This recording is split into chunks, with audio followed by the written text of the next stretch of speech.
एक कविता, एक लाइन मैंने कई बार सुनी है कि अभाव में भाव है।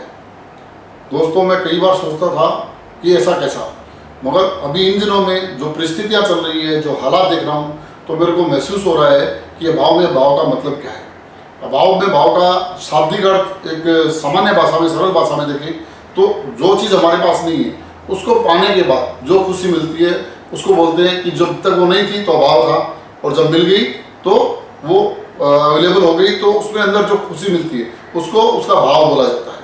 तो अभाव में भाव का जो ये अर्थ मैंने अभी नज़दीक से समझा, इसको थोड़ा गहराई से समझा, तो मैंने महसूस किया कि कोई भी त्यौहार जब बनता है, आज आप देखोगे कोई भी फेस्टिवल बनता ही नहीं है, बनता है तो गरीब के लिए त्यौहार होता है।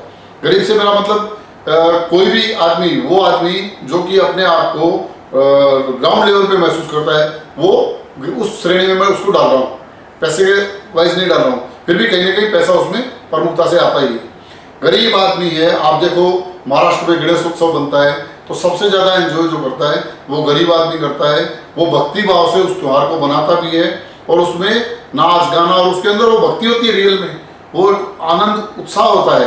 वो उसी में आप देखो कोई नेता, अभिनेता, कोई बड़ा उद्योगपति जब उस जगह पे जाएगा तो उसके अंदर सिर्फ एक दिखावापन होगा, भावनाओं का कहीं ना कहीं अभाव होगा। मैं नहीं बोलता हूँ सब में ऐसा होता है, पर 80% ऐसा होता है। दोस्तों, ये बात आज मैं आपको क्यों बताने जा रहा हूँ कि मैंने इन दिनों में कुछ जो ये लॉकडाउन, ये जो कोरोना की महामारी, इसके चलते ऐसे बहुत सारे दृश्य देखे जो कहीं ना कहीं झकझोर डाल रहे हैं।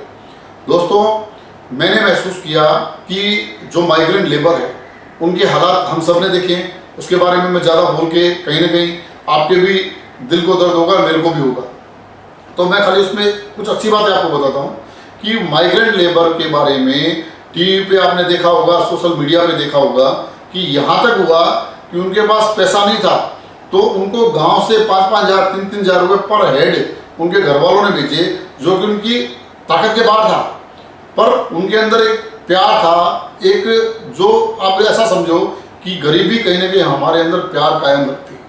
पैसा है हमको कहीं ना कहीं एक प्रोफेशनल बना देता है, हमें सच्चाई से दूर कर देता है, हमारे अंदर सारी संवेदनाएं कुछ हद तक खत्म हो जाती है 80% पैसा पाने के बाद लोगों में।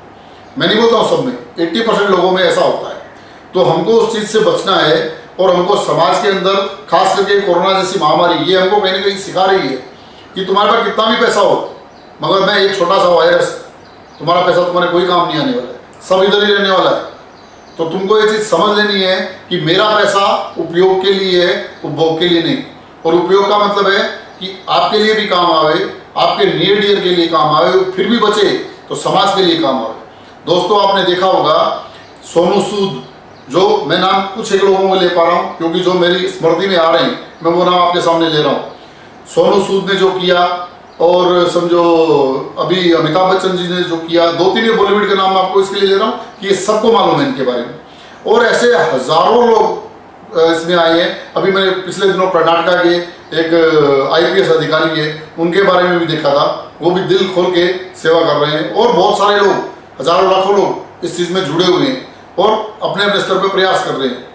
दोस्तों, ये वो प्रयास है जो सक्षम लोग कर पा रहे हैं। अब हम आते हैं सामान्य वर्ग पे।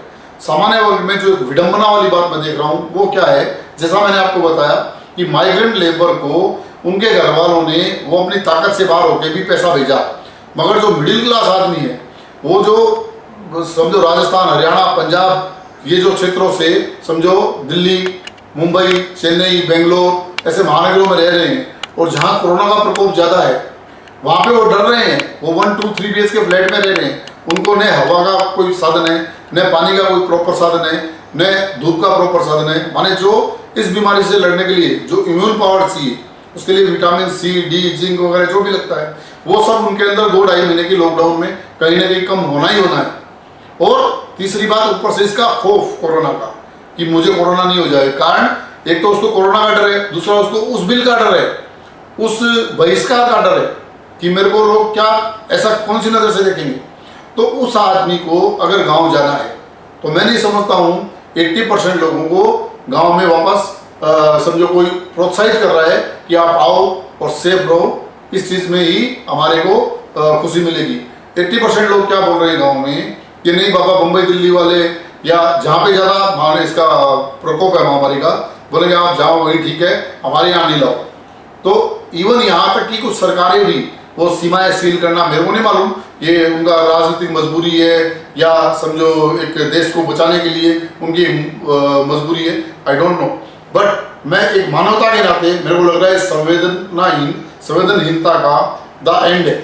मेरे हिसाब से जो भी लोग वहाँ रह रहे हैं उनको ये सोचना चाहिए कि जब कोई महानगर से आपके यहाँ आता है अपने नेटिव प्लेस पे, तो वो उस गांव के लिए कुछ ना कुछ करके जाता है।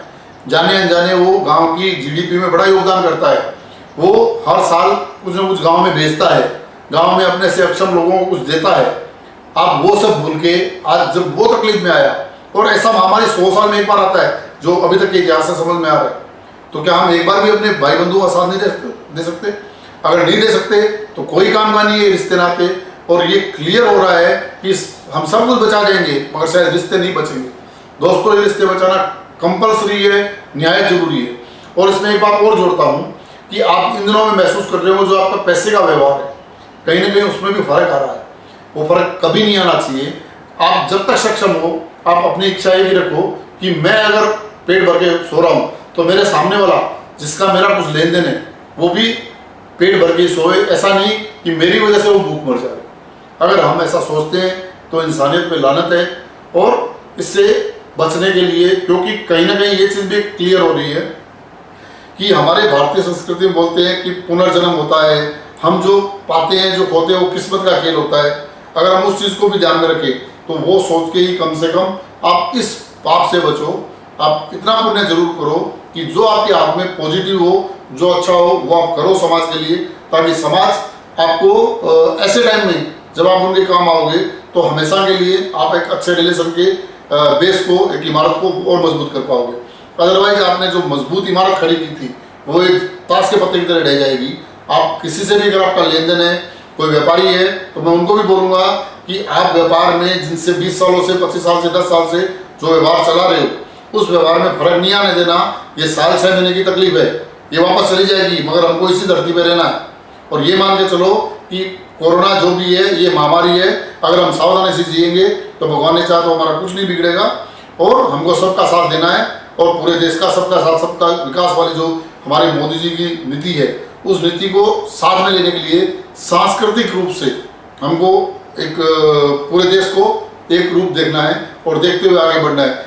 और एक बात आपको बताता हूँ दोस्तों, वीडियो लंबा हो रहा है मगर जरूरी है बताना।